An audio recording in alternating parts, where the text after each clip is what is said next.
Hello साथियों, कैसे हैं? उम्मीद करता हूं अच्छे होंगे। तो बहुत बड़ी भर्ती आ चुकी है। हाँ, होमगार्ड भर्ती आ चुकी है भाई। तो 41,000 41,424 पदों पर जो है एक बम्पर भर्ती, एक बड़ी भर्ती आ चुकी है।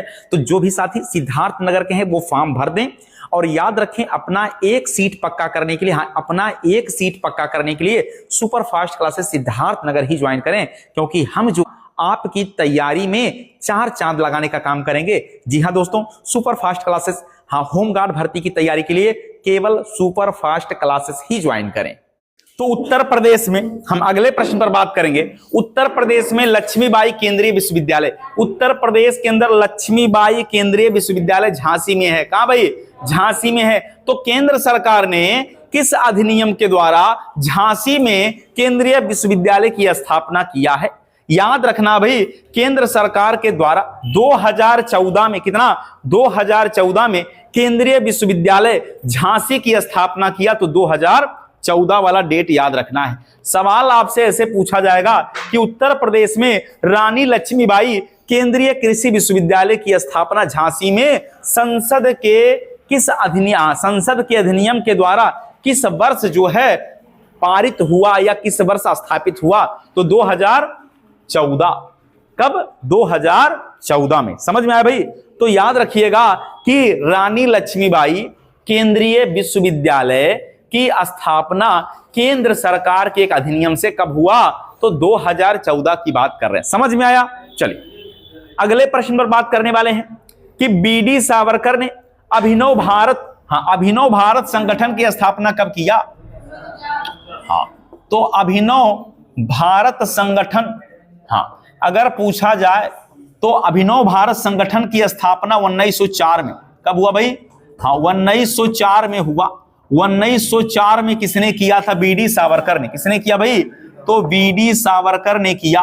तो याद रखना है, अगर बीडी सावरकर ने किया तो आप हमें बताइएगा कि अभिनव भारत संगठन की स्थापना कहां हुई थी? ये कहां हुई थी भाई? आपको बताना कि यह स्थापना कहां, क्या नागपुर में हुई, क्या लंदन में हुआ, क्या पुणे में हुआ, क्या पटना में हुआ, क्या नासिक में हुआ? कहां हुआ? इसकी स्थापना याद रखना नासिक महाराष्ट्र। इसकी स्थापना कहां हुआ भाई? तो नासिक के अंदर, नासिक महाराष्ट्र के अंदर इसकी स्थापना हुआ। नासिक कहां? महाराष्ट्र के अंदर इसकी स्थापना हुआ था। बात समझ में आ गया भाई? चलिए फिर पूछा जाएगा जेतवन बिहार कहां है? क्या जेतवन बिहार कहां स्थित है? जेतवन बिहार, हाँ जेतवन बिहार कहां स्थित है? याद रखना जेतवन बिहार की स्थापना जो है यह किस उत्तर प्रदेश के किस जिले में की गई है? उत्तर प्रदेश के किस जिले में की गई है? हाँ ये गौतम बुद्ध से संबंधित है। ये गौतम बुद्ध से ही संबंधित है। इसकी बिल्कुल करेक्ट भाई। जेतवन बिहार की स्थापना श्रावस्ती में। कहां पर? तो श्रावस्ती में हुआ। तो याद रखना जेतवन बिहार कहां? श्रावस्ती के अंदर है। बात समझ में आया? माना यह जाता है गौतम बुद्ध ने धर्म सभा सत्य और अहिंसा की बात यहीं पर किया था, जेतवन बिहार के अंदर किया था। बात समझ में आया? हाँ, तो श्रावस्ती के राजा थे जेत। श्रावस्ती के राजा कौन थे?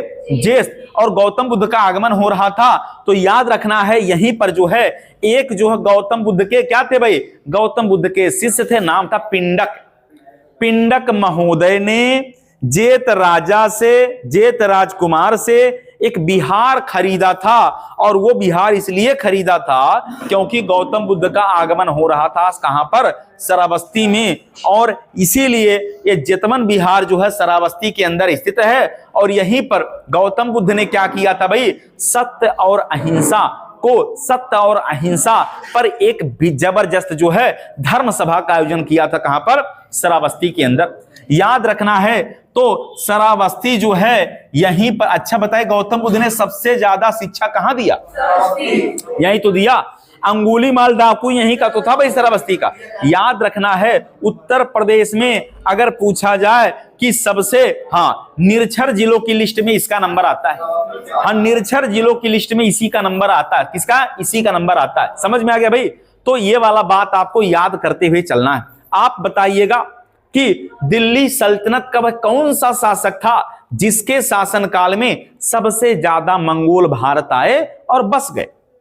दिल्ली सल्तनत के किस शासन के काल में सर्वाधिक मंगोल भारत आए और बसे? तो याद रखना है, हम बात कर रहे हैं खिलजी, जलालुद्दीन खिलजी। हम जलालुद्दीन खिलजी की बात कर रहे हैं। जलालुद्दीन खिलजी के शासनकाल में माना यह जाता है कि भारत के अंदर बहुत सारे मंगोल आए। लगभग कितना, 4000 के आसपास मंगोल आए। और मंगोल आके कहां बसे? भारत में बसे।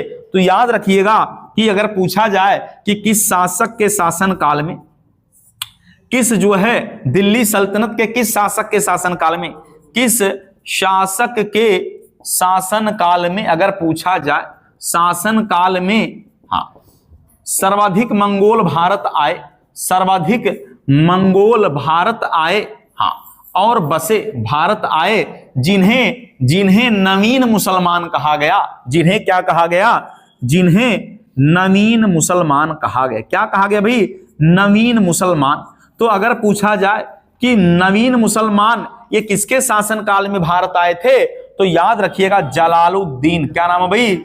जलालुद्दीन खिलजी। क्या नाम है? जलालुद्दीन खिलजी। यही तो है खिलजी वंश का संस्थापक, यही है ना भाई? यही तो खिलजी वंश का संस्थापक है, याद रखिएगा। बात क्लियर हुआ भाई? चलिए एक पत्रिका की बात करने वाले हैं। तो पत्रिका का नाम है सर्कुलर ए आजादी। सर्कुलर ए आजादी पत्रिका किसके द्वारा निकाला गया था? सर्कुलर ए आजादी रामनाथ पुरी। सर्कुलर ए आजादी पत्रिका, सर्कुलर ए आजादी, ये पत्रिका निकाला गया था रामनाथ पुरी। पत्रिका का संपादक अगर पूछा जाए तो याद रखना है रामनाथ पुरी। रामनाथ पुरी को ही माना जाता है सर्कुलर ए आजादी पत्रिका का संपादक। सर्कुलर ए आजादी अगर पूछा जाएगा तो रामनाथ पुरी का नाम बता के चलना। किसका? रामनाथ पुरी का नाम बता के चलना। ये 1907 अर्थात 1907 की बात है। कब की बात है भाई? 1907 की बात है। 1907 की बात है। तो क्या चल रहा था भारत में? स्वदेशी आंदोलन। क्या चल रहा था भाई? स्वदेशी आंदोलन को समर्थन देने के लिए सर्कुलर ए आजादी पत्रिका का संपादन किया था रामनाथ पुरी, और हर घरों तक पहुंचाया था। स्वदेशी आंदोलन का जो है समर्थन करने के लिए सर्कुलर ए आजादी पत्रिका रामनाथ पुरी ने ऐसा किया था। क्या नाम था भाई? रामनाथ पुरी ने सर्कुलर ए आजादी 1907 की बात कर रहे हैं। कब की बात कर रहे हैं? 1907 की बात कर रहे हैं। समझ में आ गया भाई? क्लियर हो गया? चलिए, तो क्या रामनाथ पुरी ने ही केवल निकाला था क्या? नहीं, एक पत्रिका का नाम था फ्री हिंदुस्तान, तारकनाथ दास। फ्री हिंदुस्तान पत्रिका तारकनाथ दास ने भी निकाला था। फ्री हिंदुस्तान, तारकनाथ दास। फ्री हिंदुस्तान पत्रिका अगर पूछा जाए तो यह पत्रिका निकाला था क्या? तारकनाथ दास ने निकाला था। तारकनाथ दास ने निकाला था। ये सभी लोगों ने किसको समर्थन दिया था भाई? ये समर्थन दिया था स्वदेशी आंदोलन को।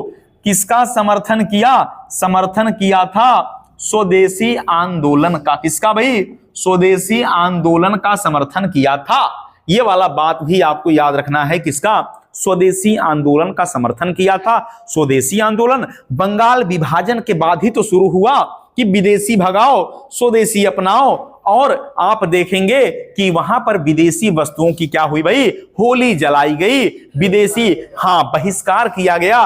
विदेशी वस्तुओं का क्या? बहिष्कार किया गया था। क्या किया था भाई? तो बहिष्कार किया गया था। आप हमें बताइएगा कि तकनीकी शिक्षा के लिए भारत के अंदर पहला राष्ट्रीय विश्वविद्यालय कहां खोला गया था? याद रखना है, तकनीकी शिक्षा के लिए भारत के अंदर पहला राष्ट्रीय विश्वविद्यालय खोला गया था। नाम है तालेगांव।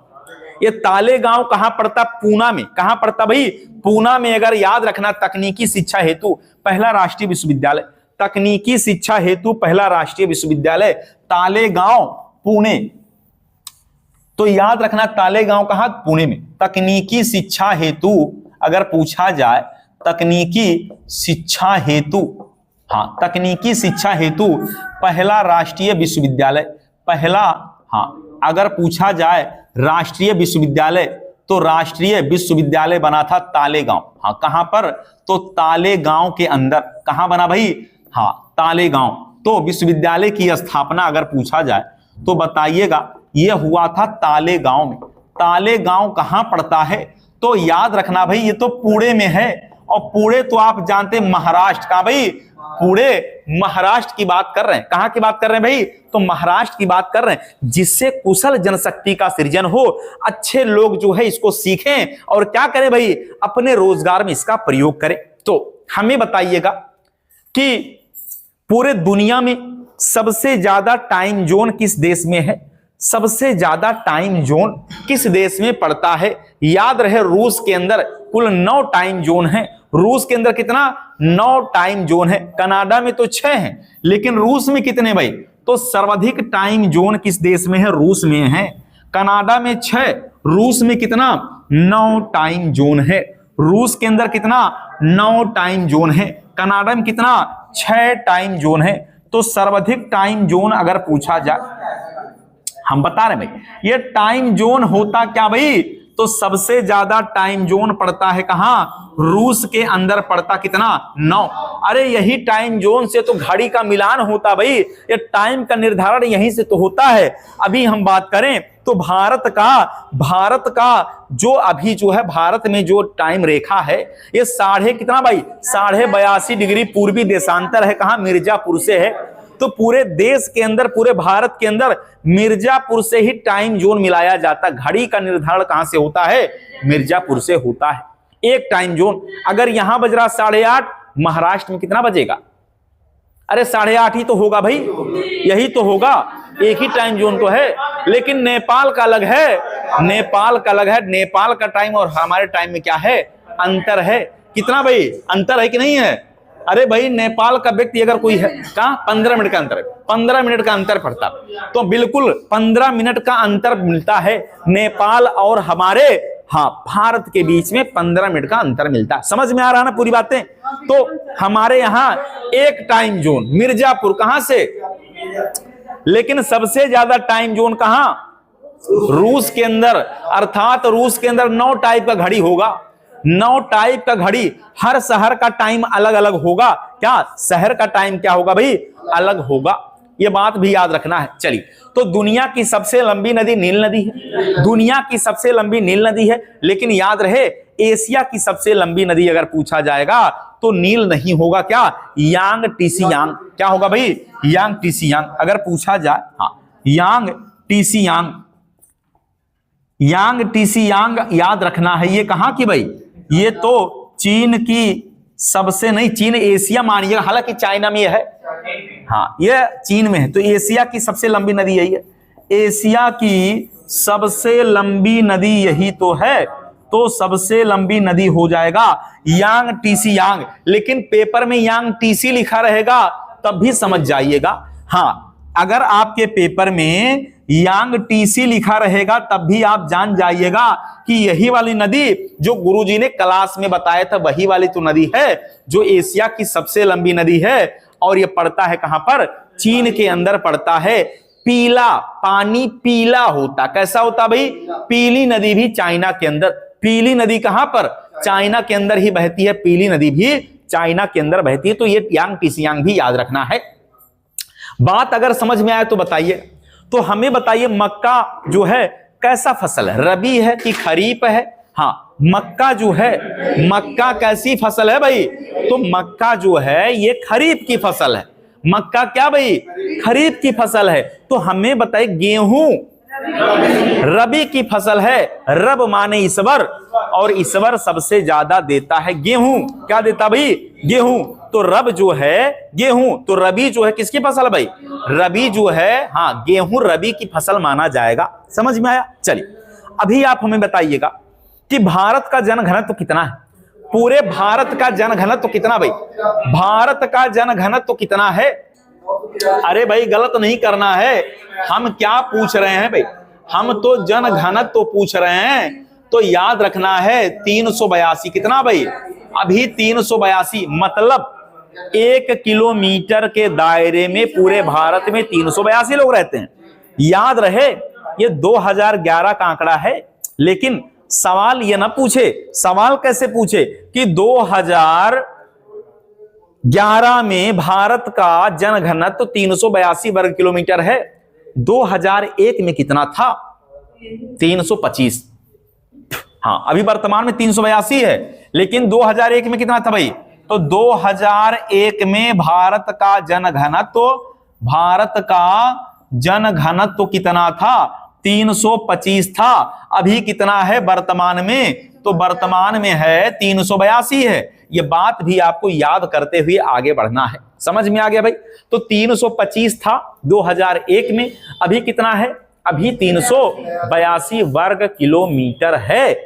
लेकिन याद रहे कि अगर हम पूछें कि उत्तर प्रदेश का जनघनत्व कितना है? 829। 1 किलोमीटर के दायरे में सबसे ज्यादा कहां भाई? तो कहां रहते हैं? हाँ, उत्तर प्रदेश का कितना है? 829 है। समझ में आया? यूपी का 829 है, भारत का 382 है। भारत का कितना? 382 है। और उत्तर प्रदेश में सबसे ज्यादा आपका गाजियाबाद में कितना भाई? 3971। समझ में आया भाई? 3971 जो है गाजियाबाद का जनघनत्व सबसे ज्यादा है। समझ में आ गया इतनी बातें? तो सवाल आपको क्या करना भाई? ऐसा पढ़ना है कि पेपर बनाने वाला जहां से सोच रहा भाई, आपको उसके सोच से थोड़ा सा आगे निकलना है। आपको जो है थोड़ा सा अपने स्तर से सोचना है कि पेपर में देखिए वो व्यक्ति जो पेपर बना रहा है वो कैसा पेपर बना रहा है। वो सोच रहा है कि 382 रट के गए तो 382 ना पूछ के वो पूछ लिया कितना?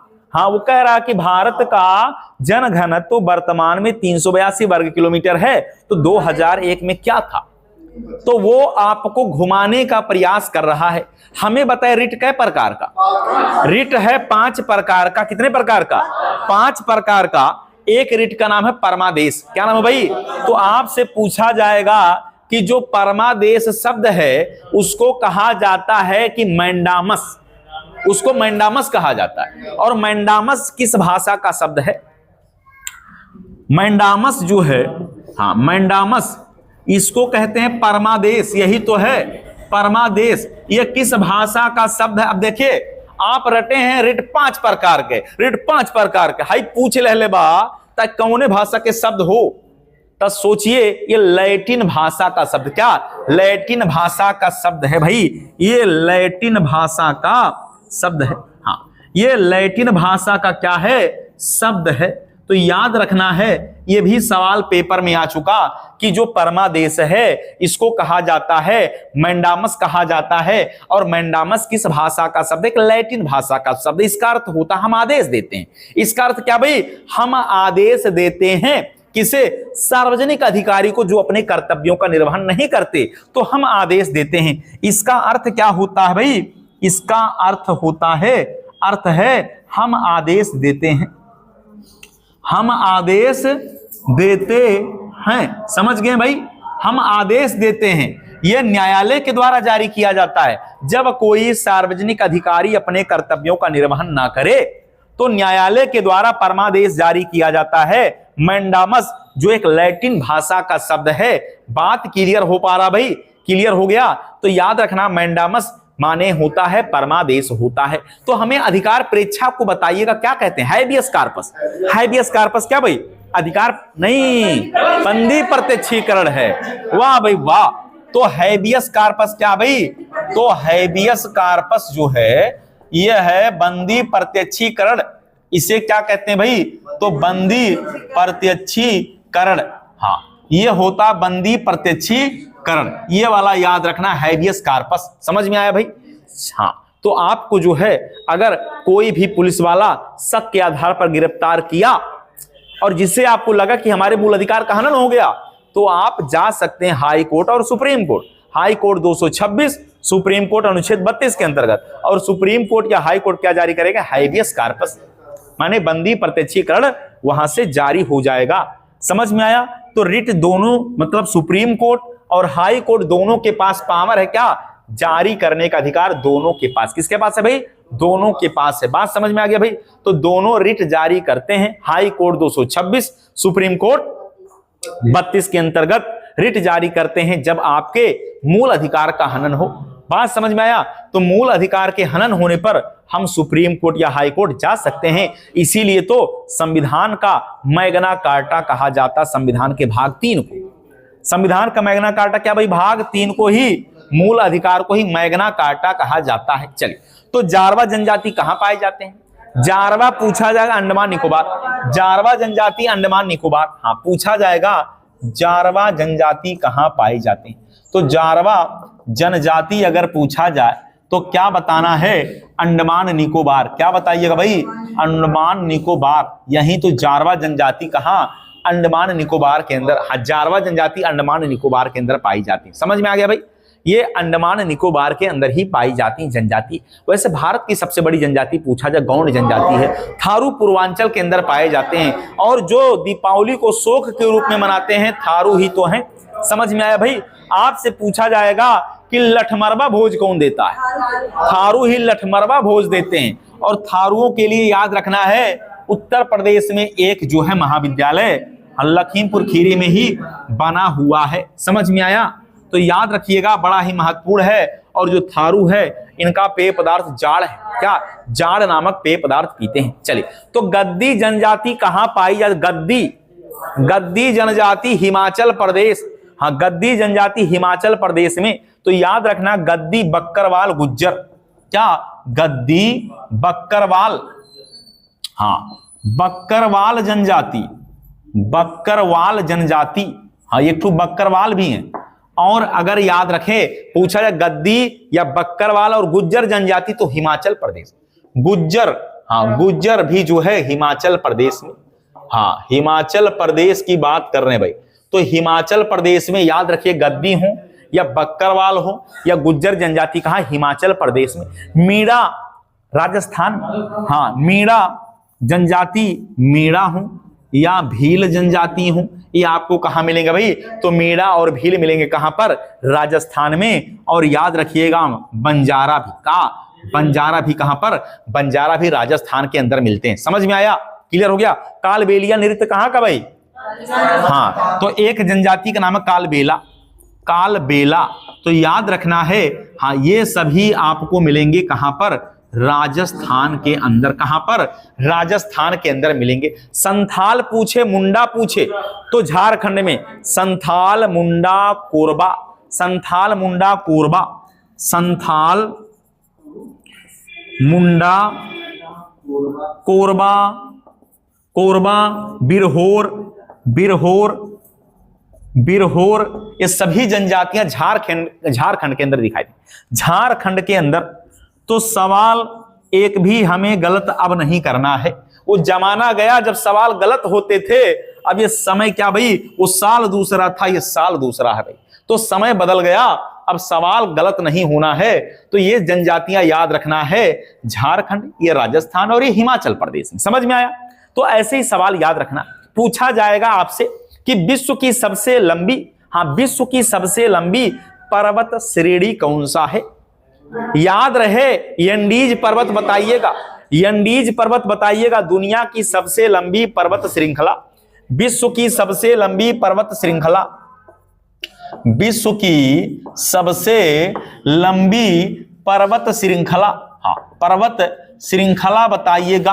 तो बता दीजिएगा क्या हो जाएगा भाई, नाम है इसका एंडीज है, क्या एंडीज नाम इसका है। बात समझ में, क्या नाम है भाई, एंडीज। तो कहां, अरे दक्षिण अमेरिका में तो है, दक्षिण अमेरिका में 7200 किलोमीटर, 7200 किलोमीटर के दायरे में फैला हुआ है। ये दक्षिणी अमेरिका में पड़ता है। कहां पड़ता भाई, ये दक्षिणी अमेरिका में पड़ता है, ये दक्षिणी अमेरिका के अंदर है। 7200 किलोमीटर के दायरे में फैला हुआ है, 7200 किलोमीटर के दायरे में फैला हुआ है। क्लियर हो गया इतनी बातें। तो ये एंडीज जो है दुनिया की सबसे बड़ी पर्वत श्रृंखला के नाम से जाना जाता है। समझ में आ रहा भाई इतनी बातें। तो हम क्या कुछ घास पर भी बात करने वाले हैं। हाँ पेपर में जहां जहां से सवाल आएगा हम उन्हीं सवालों पर बात करेंगे, इधर उधर की बात ना कर। और हम क्या करेंगे भाई, हाँ यही इधर उधर की बात ना करके बस ये याद रखना कि सवाल का जो लेबल है वो कहां से आया। प्रेरी घास का मैदान अमेरिका और कनाडा के अंदर, प्रेरी लिख लीजिएगा। हाँ प्रेरी घास का मैदान, प्रेरी घास का मैदान अगर पूछा जाए तो याद रखना है प्रेरी घास कहां मिलेगा, अमेरिका और कनाडा में। अमेरिका और कनाडा में प्रेरी, अमेरिका और कनाडा के अंदर मिलेगा क्या प्रेरी, अमेरिका और कनाडा के अंदर क्या प्रेरी घास का मैदान भाई अमेरिका और कनाडा के अंदर मिलेगा। आपसे पंपास पूछेगा तो अर्जेंटीना, पंपास अर्जेंटीना, हाँ पंपास याद रखना है, ये अर्जेंटीना, हाँ अर्जेंटीना याद रखना भाई। आपसे वेल्ड पूछा जाएगा तो आपको दक्षिणी अफ्रीका बताना, दक्षिण अफ्रीका बताना। बेल्ट कहां? दक्षिण अफ्रीका बता दीजिएगा। बेल्ट मतलब ये आपको घास का मैदान बताना। आपका डाउन्स पूछे तो ऑस्ट्रेलिया, डाउन्स पूछेगा तो ऑस्ट्रेलिया बताइएगा। कमाल हो गया भाई। तो डाउन्स घास का मैदान कहां स्थित है? ऑस्ट्रेलिया में स्थित है, ऑस्ट्रेलिया के अंदर। डाउन्स घास का मैदान कहां है? ऑस्ट्रेलिया के अंदर पड़ता है। और याद रखना आपसे स्टेपी पूछेगा तो एशिया, यूक्रेन और रूस में। स्टेपी जो है, हाँ एशिया, यूक्रेन और रूस में पड़ता क्या? स्टेपी, ये भी घास है। स्टेपी घास कहां पड़ता भाई? तो आपको एशिया के अंदर याद रखना है, रूस में मिलेगा। कहां भाई? रूस के अंदर मिलेगा। क्या ये यूक्रेन में भी है? हाँ यूक्रेन के अंदर भी है, ये रूस के अंदर भी है। एशिया, रूस और यूक्रेन के अंदर है। तो ये कैसा घास है? इसको अन्य भी किस नाम से जानते हैं क्या? हाँ शीतोष्ण घास का मैदान, इसे कहते हैं शीतोष्ण घास का मैदान। याद रखना भाई, इसे कहते हैं शीतोष्ण घास का मैदान। हाँ तो आप याद रख लेंगे कि यह शीतोष्ण घास का हाँ मैदान है। हाँ स्टेपी एशिया, रूस, यूक्रेन, डाउन्स ऑस्ट्रेलिया, बेल्ट दक्षिण अफ्रीका, पंपास अर्जेंटीना, हाँ अर्जेंटीना, और प्रेरी घास का मैदान अमेरिका और कनाडा के अंदर मिलेगा। शीतोष्ण क्या नाम है भाई? फिर बता रहे हैं, गलत नहीं होना चाहिए। शीतोष्ण घास का मैदान है, यह शीतोष्ण घास का मैदान है। बार बार बोलने का मतलब होता है कि सवाल हो जाता बड़ा ही महत्वपूर्ण। क्या यह सवाल अभी पिछले हफ्ते पूछा गया था क्या? हाँ यही तो पिछले हफ्ते आया था, यही सवाल तो पूछा था, यह बेल्ट वाला ही तो पूछा था भाई। तो इसी में से सवाल पेपर में बिल्कुल आ जाएगा। अगर आपने ईमानदारी से रट लिया तो समस्या हो जाएगा खत्म, और अगर रट नहीं पाएंगे तो वो वाला काम हम आपको यहीं करवा देंगे। हाँ समझ में आए भाई? तो याद रखिएगा, प्रेरी घास का मैदान पूछे तो अमेरिका और कनाडा बताइएगा, पंपास अर्जेंटीना, बेल्ट दक्षिण अफ्रीका, डाउन्स घास का मैदान आपको ऑस्ट्रेलिया में, स्टेपी कहां मिलेगा? एशिया, रूस और यूक्रेन के अंदर। ये घास के मैदान, बड़े बड़े घास के मैदान स्थित हैं। हाँ तो बड़े बड़े क्या भाई? घास के मैदान स्थित हैं। क्लियर हो रहा भाई इतनी बातें? तो कहते हैं संग रंजू की चुभन का हमें एहसास कहां, हम तो मंजिल के मीनारों पे नजर रखते हैं। हाँ हम तो मंजिल के मीनारों पे नजर रखते हैं। तो और भी बात कर लें क्या? तो उष्ण कटिबंधीय घास के मैदान पर भी थोड़ा सा बात कर लेते हैं।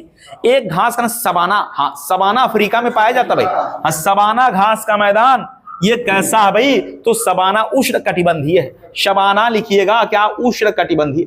उष्ण कटिबंधीय अगर पूछा जाए तो सवाना के आगे लिखना है अफ्रीका। क्या? सवाना के आगे लिखना है क्या?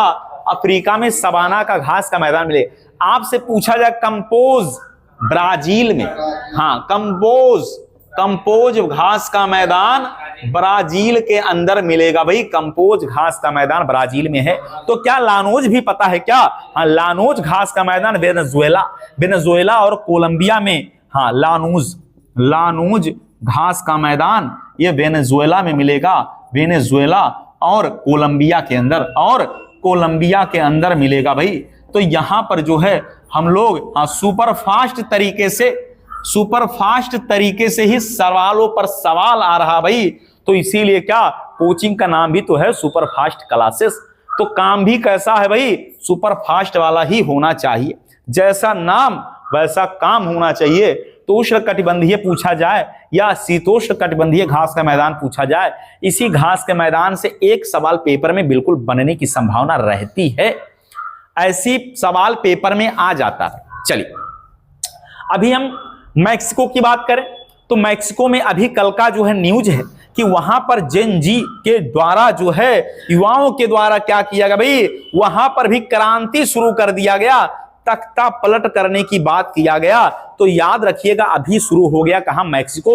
वही मैक्सिको जो दुनिया के अंदर सबसे चांदी का उत्पादन करता है मैक्सिको। याद रखिएगा कोलिना ज्वालामुखी मैक्सिको में। कोलिना ज्वालामुखी कहां है?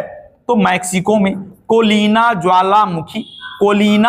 ज्वालामुखी अगर पूछा जाए तो मैक्सिको बताइएगा, क्या मैक्सिको बता दीजिएगा। हाँ, कोलिना ज्वालामुखी मैक्सिको में स्थित है। मेरापी पूछा जाएगा तो इंडोनेशिया, मेरापी में तो अभी विस्फोट भी हुआ था। मेरापी ज्वालामुखी कहां भाई, तो इंडोनेशिया में। मेरापी ज्वालामुखी, हाँ याद रखना है, ये पड़ेगा इंडोनेशिया। कहां, इंडोनेशिया। यहां इसमें तो अभी विस्फोट हुआ था, चर्चा का विषय हो गया था कि मेरापी ज्वालामुखी कहां भाई, तो इंडोनेशिया के अंदर। कहां, इंडोनेशिया के अंदर है। तो कहा जाएगा कि सपनों को तू साकार कर, हर डर से तू इनकार कर। सपनों को तू साकार कर, हर डर से तू इनकार कर। सिर्फ सोचने से नहीं मिलेगा, हाँ सिर्फ सोचने से नहीं मिलेगा, हर रोज नया प्रयास कर, हर रोज नया प्रयास कर।